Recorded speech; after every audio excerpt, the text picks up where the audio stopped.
Hi, I'm Brittany. Come and hang out with me and plant some seeds while I, first of all, am a very beginner gardener and reflect on life as I have realized that nature and gardening and growing, planting is so relatable to life. Okay, so let me just get right into it because I have a variety of things to share about. So, the first thing I have to tell you is that I started a garden about 3 years ago, maybe four. It was before I was pregnant, and my son is currently two. So, I really enjoyed it. It was fun. My mother-in-law helped me get it set up, and that was really enjoyable. And then, as my plants were all growing, they completely got infested with aphids. I didn't realize it until I think it was a little bit too late. And we tried so many things. I was googling all the things, and we tried like praying mantis. We tried ladybugs, and they would all go away. And everything we said was like, let the ladybugs out at night, and we did. And in the morning, they would all be gone. Like a container full of them, and all the aphids were still there.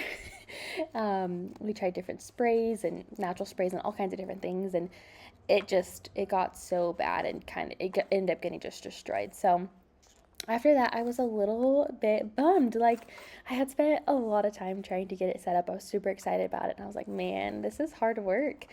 And then I kept thinking about how, like, well, it is a lot easier to just go to the store and buy lettuce for $2. So maybe I'll just do that for a while. And now it's been a few years, and I don't know, it's just been kind of, I keep seeing my garden boxes out there that my husband beautifully made. I'll have to show you those. Okay, I might lose friends over the state of my garage, and I'm such a hypocrite because I hate messy and unorganized garages. But I really want to show you my garden tower, and I'm not going to pretend I have my life together. So there's that, and we really do have plans this spring to get that organized. But, anyways, I need to dig that out of there. We've got this little thing that I might put garlic in this fall, plant garlic in, and then these two beautiful garden boxes that my husband built. So I can't remember why I only used one of them last time when I did this. Maybe it's because it took them longer to get the second one up. But anyways, we've got both of them. They're gorgeous. And that bucket is filled with none other than dog poop. So let me tell you why, okay? We have this adorable puppy. Her name is Joni. Yes, very cute. I love her deeply, but her main flaw is she eats dog poop. I don't know if you have a lab, but labs literally eat anything. They are human garbage cans, and she's just living her best life, acting like she's, does no things wrong, which she's pretty good. But yeah, that is one of the things that she does that is disgusting. And sorry, I hope you're not eating anything right now. Like I said, we might already not be friends because of my garage. But my problem is like, I try to clean up the dog poop. We try to clean up pretty often, and I also don't want to get like a new garbage sack every single day or twice a day. That seems very wasteful. So I put it in there so that she can't reach it, and that is my only solution right now. I don't know. That is where I'm at, guys. So after feeling like, okay, a few different times it's crossed my mind. I'm like, all right, we're gonna just do this. And that is one thing that I think I have really appreciated learning this year, the last couple years, is just not spending so much time thinking about things and going back and forth and just doing the thing. I feel like for example, I like to blog and create YouTube videos, and I've been doing that more and more, and that's something I've done also over probably the last 5 years, and that is something that I really enjoy doing. And then sometimes I bump against a lot of mind mess and get stuck. And anyways, that's something that I have been learning a lot, is just we can get in our heads and spend so much time thinking about doing things that we think that we spent a lot of time doing the thing, but we never did it because we spent all of our energy thinking about it. And so I'm trying to kind of relate that to other areas of my life, and I thought gardening was the perfect area because I just thinking about restarting it, I started getting overwhelmed, like, well, where do I start? Can I use my garden box, my old potting soil? Are all my seeds bad? Have they expired now? And so I just started doing everything. I was like, well, I'm going to use ChatGPT. Any question that comes up, I'm going to ask it and then I'm going to do it. And so I asked it like the basic things, about my seeds. They might not work. We're going to see. They're probably 3 or 4 years old, like I said. So we're going to try it, see if they work. And like I said, each time a question came up, I was like, all right, got my answer. Now let's do it. Let's do the next step. So that has been so helpful, and I feel so much more accomplished.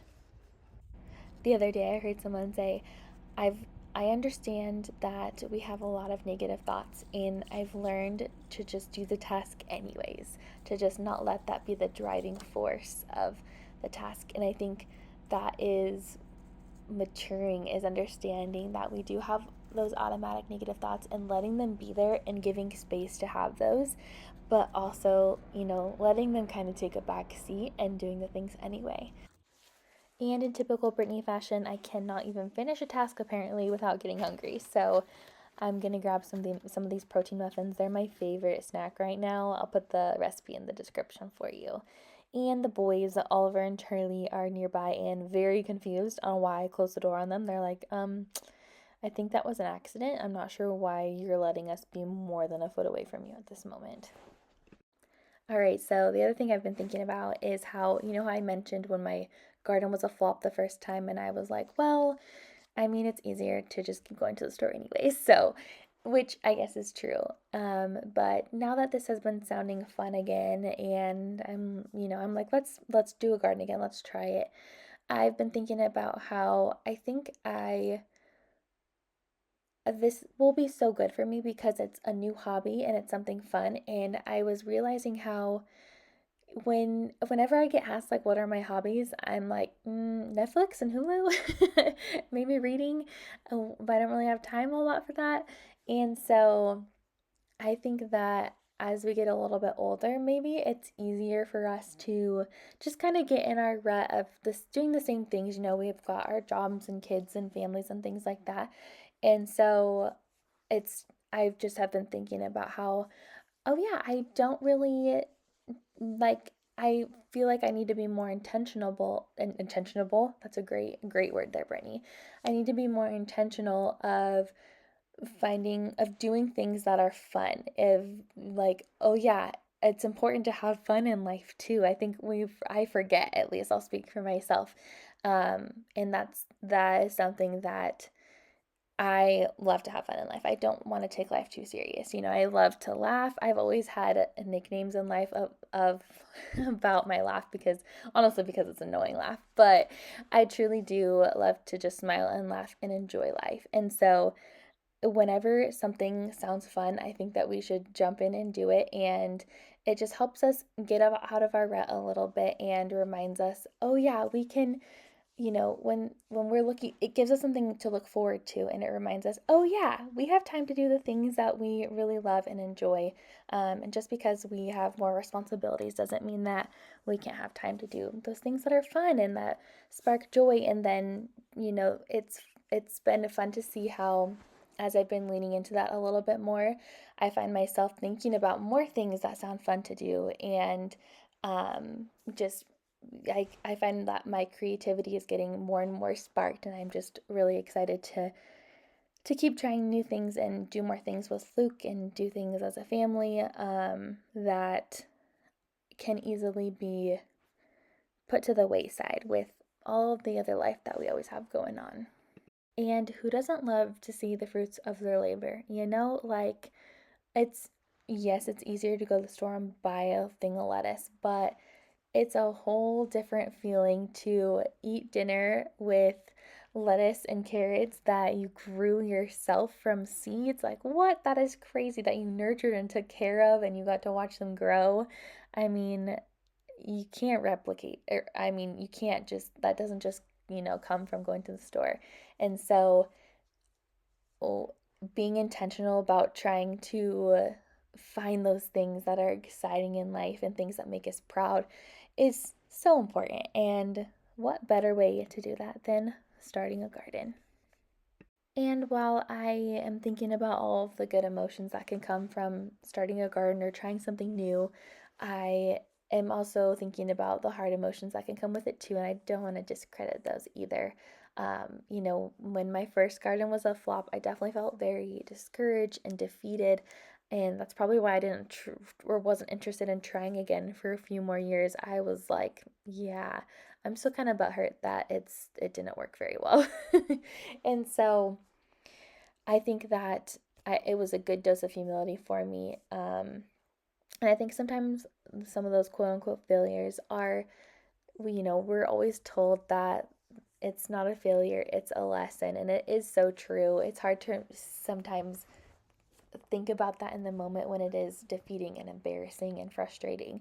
But there are such good lessons for us and such good doses of humility. I say that to you as yesterday, literally, I took my son to Chick-fil-A thinking it'd be a great time, and it was a great time. As we were eating chicken nuggets, I was literally thinking about how 2-year-olds are so fun, and it's gotten, when he was around, like, I don't know, 10, when he started walking is when it was really hard, and it was a really hard season for a while. And so I was just, as we were eating, I was just reflecting on how, it's gotten so much better. He's at a more fun age. And people kept saying to me, like, isn't it so fun now that he's almost 2? And I was like, I don't know.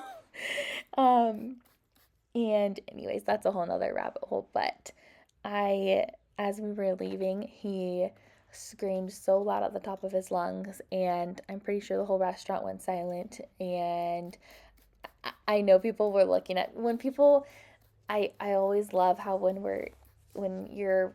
I think when I'm in public now, I realize that most people are parents or have had little kids. And so most people are really understanding. And so it's embarrassing, but I also know that when people are looking at me, they're kind of like, oh, I feel yeah, like I get you. I wish I could do something.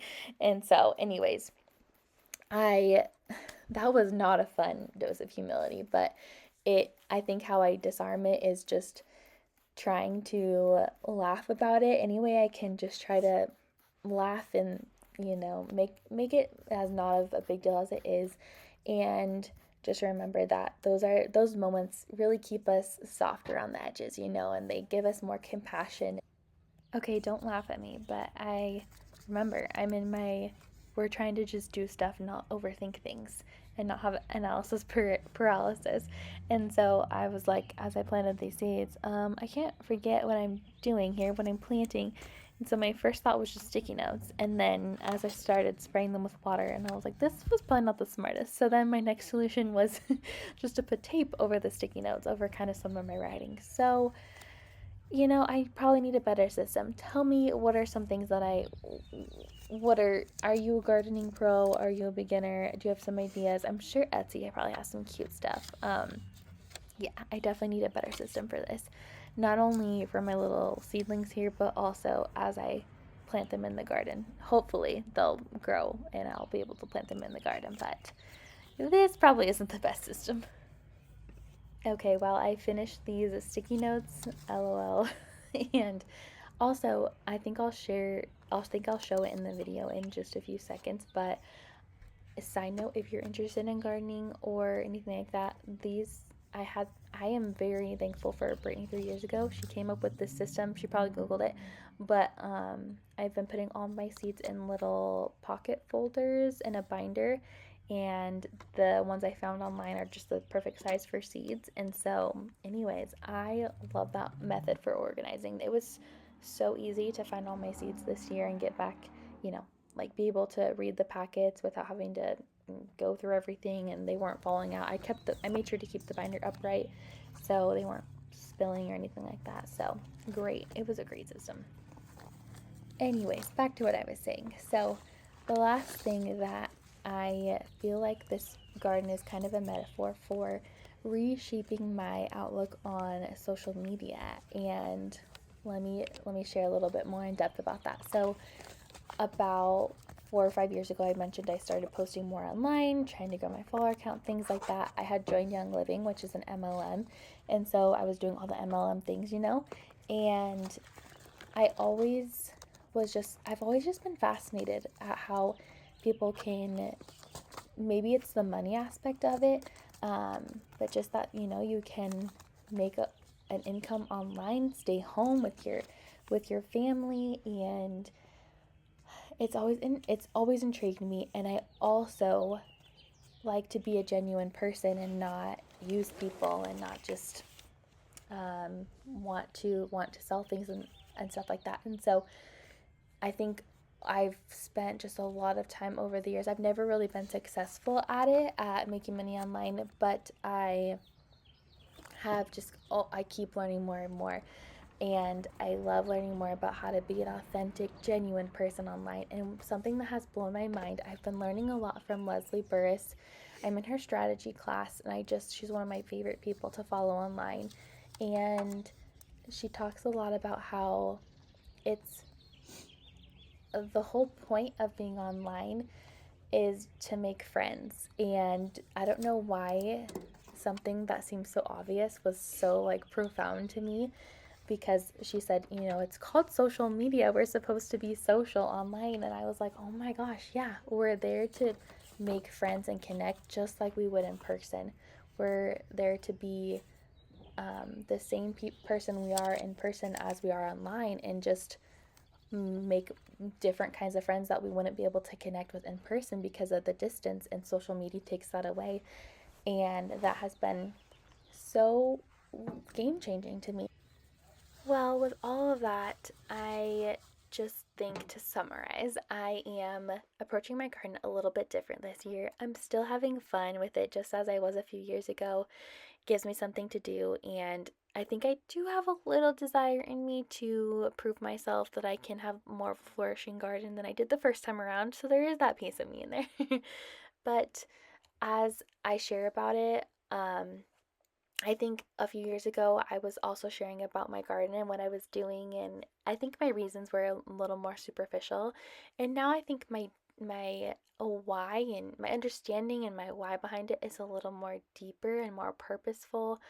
And yeah, I think that it's fun to just be on here and share what I'm doing and what I'm learning and what I'm thinking about, as I'm doing things, because we're all thinking about things as we're doing things. As we're making dinner for our family, there's something else on our mind, right? And so it's just fun to connect, encourage, all of that good stuff. And I'm going to leave you with this final thought that I learned in my strategy group, and that was that growing our followers is not about the number of followers. It's about growing our followers. You catch my drift? Like growing them as people, as humans, into beautiful creatures that are always maturing and growing. And I hope to do that for you, whether we are hanging out in person or we're hanging out online.